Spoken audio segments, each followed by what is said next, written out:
کوئی وجہ معلوم نہیں ہو سکی آج تک۔ پھر جناب والا پھر 88 کے الیکشن ہوتے ہیں، انتخابات ہوتے ہیں، پھر یہی سارے قوم پرست، یہ سب قوم پرست تمام ناراضگیاں بھلا کے، بھٹو صاحب کے فوج کشی کو بھلا کے، اور جو ظلم و جبر ہوا مریوں پہ، دیگر قبائل پہ، یہاں تک کہ ان کے مال مویشی نیلام کر دیے گئے۔ ہمارے علماء نے فتویٰ دیا کہ ان مال مویشیوں کو خریدنا نہیں ہے، لیکن ظلم و جبر کی انتہا رہی۔ اس کے باوجود جب 88 کے انتخابات آتے ہیں تو یہی قوم پرست، چاہے وہ محمود خان کی شکل میں ہو، چاہے سردار عطا اللہ یا اختر جان کی شکل میں ہو، یا جمعیت علماء اسلام کی شکل میں ہو، سب انتخابات میں حصہ لیتے ہیں۔ ان انتخابات کے نتیجے میں نواب اکبر بگٹی وزیر اعلیٰ بنتے ہیں۔ 1988 سے لے کر پھر یہ سلسلہ چلتا ہے، ہر الیکشن میں قوم پرست حصہ بھی لیتے ہیں، کوئی مسئلہ نہیں تھا۔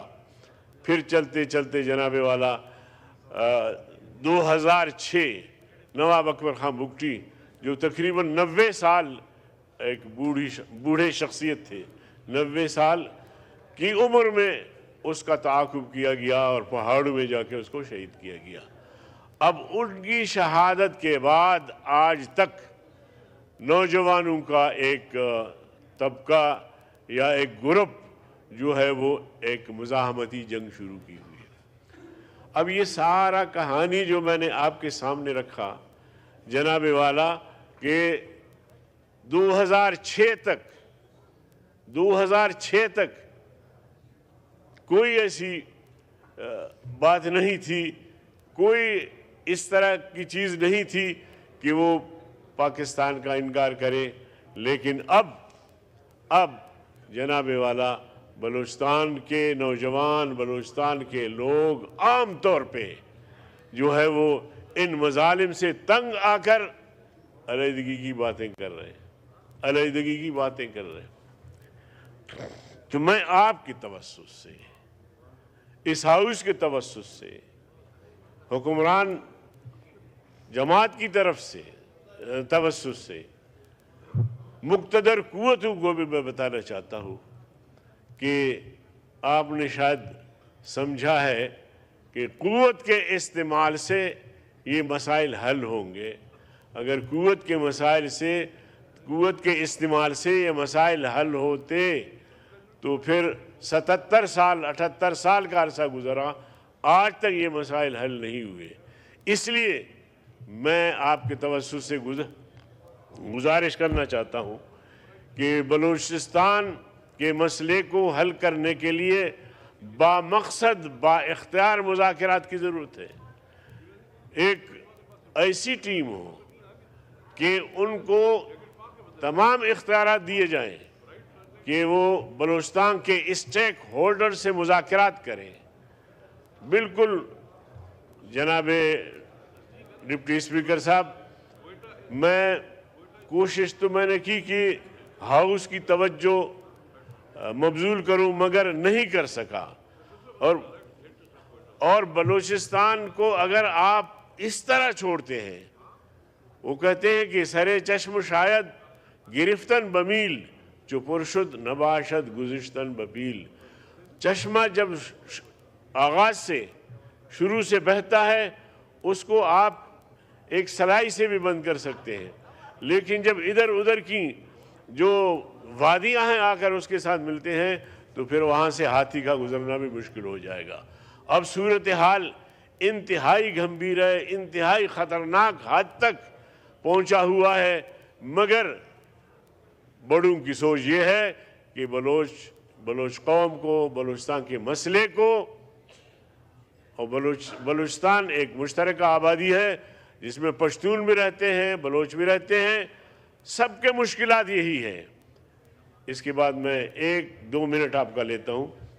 خیبر پختونخوا کی صورتحال بھی یہی ہے۔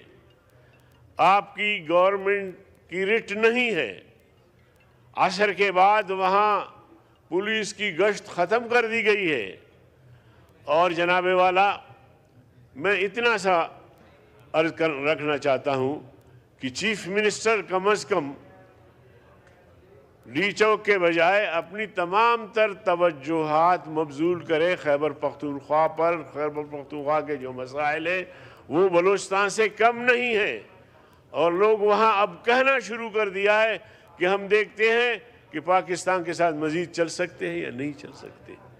اب ایسے ملک کے اگر حالات ہو اور ہمارے جو سیاسی زوما ہے، چاہے حکومت میں ہے چاہے اپوزیشن میں ہے، ان حالات سے غافل ہو کر اور یہ کہتے رہیں کہ جی حالات ٹھیک ہیں، حالات ٹھیک ہیں، حالات ٹھیک ہیں، میں کہتا ہوں کہ حالات بالکل بھی ٹھیک نہیں ہیں. اگر بلوچستان پر توجہ نہ دی گئی، خیبر پختونخوا پر توجہ نہ دی گئی، تو حالات کنٹرول سے باہر ہو جائیں گے، اور خدا نہ خواستہ کوئی بنگلہ دیش جیسا حادثہ پیش نہ آئے. تو اس لیے میں عرض رکھنا چاہ رہا تھا کہ میری اس گفتگو کو، جو سادہ سی گفتگو ہے مگر درد دل سے میں نے ہاؤس کے سامنے رکھا ہے، اور میرے اس گفتگو کو ہر ادارہ آج نوٹ کرے اور سمجھے کہ یہ بہت ضروری ہے. اور ایک دو باتیں اور کرنی ہیں. مدارس کے رجسٹریشن کے حوالے سے جناب ڈپٹی اسپیکر صاحب، ہم تو جمہوریت کی بات کرتے ہیں، ایوان کی بات کرتے ہیں، اس کے اختیارات اور تقدس کی بات کرتے ہیں. یہاں تارڑ صاحب بھی تشریف فرما ہوں گے، انہوں نے خود وہ بل پیش کیا، پاس کروایا، دونوں ایوانوں نے متفقہ طور پر پاس کیا. اس کے باوجود باقی بل پر دستخط ہوئے، مدرسے کا جو رجسٹر والا وہ تھا وہ رک گیا. اب یہ کیا جمہوریت ہے؟ کیا پارلیمنٹ کی توقیری ہے؟ یہ کیا پارلیمنٹ کی یہ بالادستی اس طرح ہوتی ہے؟ تو میں سمجھتا ہوں کہ یہ انتہائی شرمناک اور افسوسناک امر ہے، اور باہر حالات ٹھیک نہیں ہیں. جناب چیئرمین، جناب اسپیکر صاحب، بلوچستان میں بجلی، گیس، کلات جو اس وقت -11 میں جا رہا ہے، سر ترین علاقہ ہے، گیس نہیں ہے، بجلی نہیں ہے. اب ہم یہاں کہتے ہیں کہ جی کہیں بھی لوڈ شیڈنگ نہیں ہے. کیا ظلم ہو رہا ہے؟ زمیندار جو ہے ان کی اس طرح سے ایک جو ہے قتل عام آپ کہہ لیجئے کہ زمیندار جو معاشی طور پر اس کا قتل ہو رہا ہے. شکریہ. اور اس مائک کھولیں مولانا صاحب. جو میرا حلقہ ہے جی، تو اس پورے حلقے میں جہاں گیس اور بجلی نہیں ہے وہاں امن امان کا بھی مسئلہ ہے، اور پورے بلوچستان کے مسئلے کو میں نے آپ کے سامنے رکھا. جی شکریہ. شکریہ.